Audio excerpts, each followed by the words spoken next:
Nikdy jsem neprotestoval. Moje maminka se narodila v den, kdy naše hranice překročila vojska Varšavské smlouvy. Mládí prožila v normalizačním Československu a mohla jen smutně hledět na ostnaté dráty, které jí omezovaly. Snila, stejně jako spousta dalších, o svobodném životě. A ten mi darovala. Na svět mě přivedla až po revoluci. Pár dní poté, co ministr zahraničí podepsal v Moskvě smlouvu o odsunu sovětských vojsk. Divoké 90. jsem prožil jako šťastné dítě na vesnici. Dospělost jsem pak zahájil studiem, zábavou a pohodlným začátkem kariéry. Už mi bude 30. Nikdy jsem neprotestoval. Nebylo proti čemu. Nejvážnějším tématem pro studenty střední školy byly státní maturity. Žádná válka, žádný hlad, nízká kriminalita, žádný strach. Ano, i na Příbramsku, v té době nazývaném České Palermo, byl život obyčejného člověka poklidný. Chci také rodinu. Je na čase se zamyslet, do jakého světa přivedu potomky. Říká se, že každá generace musí mít svou revoluci. Že každá generace posune svět zase o kousek dopředu, protože se nespokojí s tím, na co byla ta předchozí zvyklá. Nazývám se konzervativcem, ale to neznamená, že nechci pokrok. Chci jen, aby výdobytky generace mojí maminky zůstaly i pro generaci mých dětí. A k tomu bych rád přidal výdobytky nové. Jaké to budou? Už jsem na to přišel. Už vím, co chci svým dětem darovat. Už vím.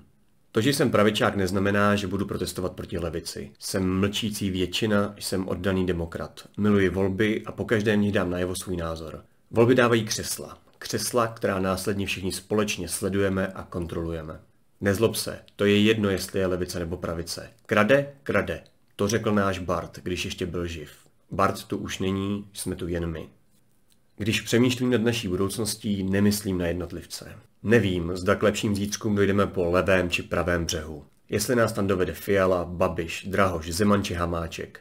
Svůj názor jsem vyjádřil ve volbách a od té doby už jen kontroluji a sleduji, abych ho mohl v roce 2021 vyjádřit znovu.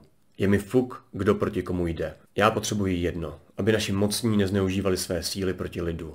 Aby naše instituce pracovaly ve prospěch lidu a aby jejich nástroje nebyly otočeny pro potírání jeho svobod. Dokud tomu tak bude, budu i já v klidu. A tak sedím, sleduji, komentuji, analyzuji a hledám pravdu.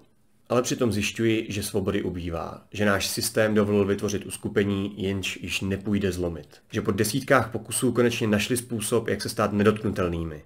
Jak ze sluhů lidu stát se pány. Když se kdysi Miloš Zeman pokoušel změnit volební systém tak, aby 30% zisk strany vedl k parlamentní většině, zastavil ho až prezident. Ale žádný prezident, jenž by zastavil pokusy o nastolení nedemokratické vlády v demokratické zemi, tu již není.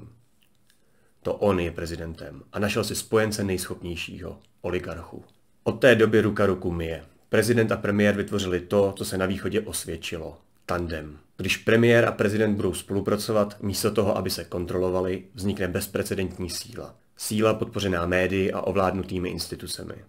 Už jsme to jednou zažili. Já ještě jako malý kluk. Kdy všechny úřady ovládali politici opoziční smlouvy.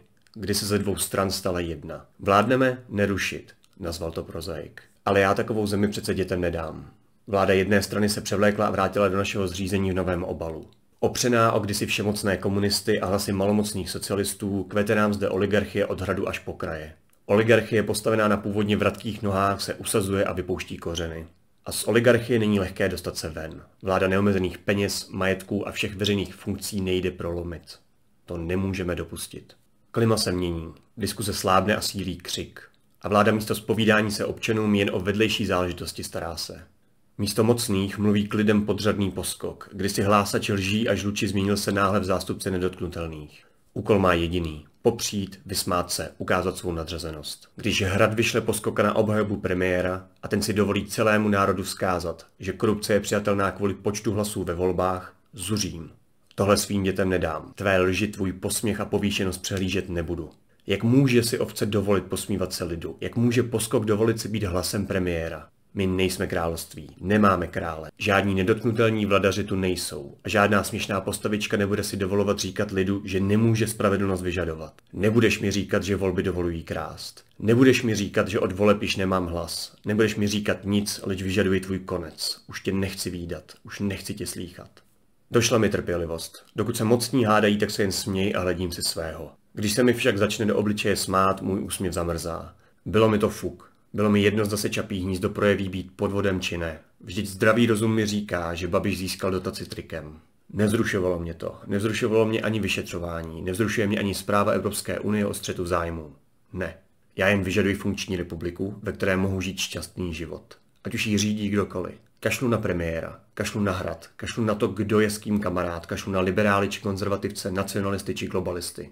Umím prohrávat a tak ve mně není žluči, že zrovna ti, které jsem volil, nejsou u moci.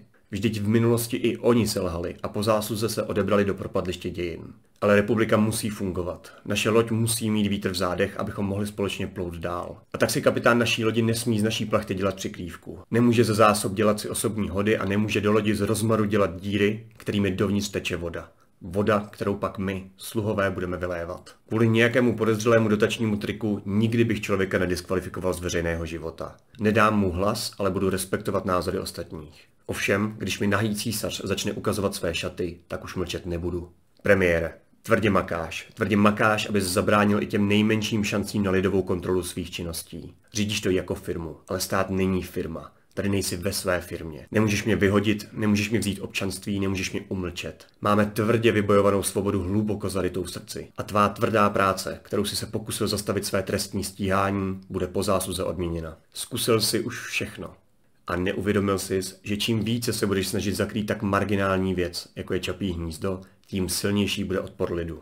Už i tví nejbližší spolupracovníci, stovky velmi schopných a šikovných lidí začínají ztrácet víru. Drželi dlouho. Vládu, opřenou o hlasy rudých, přehlédnout dokázali. Snažili se přebít negativa dobrými výsledky své práce. Ale nikdy nechtěli a nikdy nepůjdou proti lidu. Dokud byla opozice roztříštěná, neměli strach. Jenže kdo zasel vítr, sklízí bouři. Náhle, poprvé za dobu tvé vlády, nelze opozici zkompromitovat. Jakýsi spolek s dojemným názvem Milion chvilek pro demokracii organizuje protesty. A ty, ani tví poskoci jste nebyli schopni je umlčet. Snažili jste se zjistit, jak je spojit s Kalouskem či Kmotry. Snažil jsem se také. Pokud chce totiž někdo svrhnout vládu, musím vědět, že neslouží zájmům ještě horším. Neuspěl jsem, a vy jste neuspěli také. A tak, jediný argument, kterým odpovídáte protestujícím je, že jste byli zvoleni mnoha hlasy. Ano, byli. A pravděpodobně budete zvoleni zase. To vám ovšem nedává žádnou legitimitu zneužívat naší republiku. A už vůbec ne vysmívat se našim obavám. Už jsem se rozhodl. Nechci, abyste nám vládli. Nechci, abyste zneužívali naše zdroje. Nechci, abyste přerozdělovali výsledky naší práce. Jděte pryč. Nepředám svým potomkům oligarchii. Jmenuji se Ondřej Tesárek, na internetu vystupuji jako bratříček a už nechci.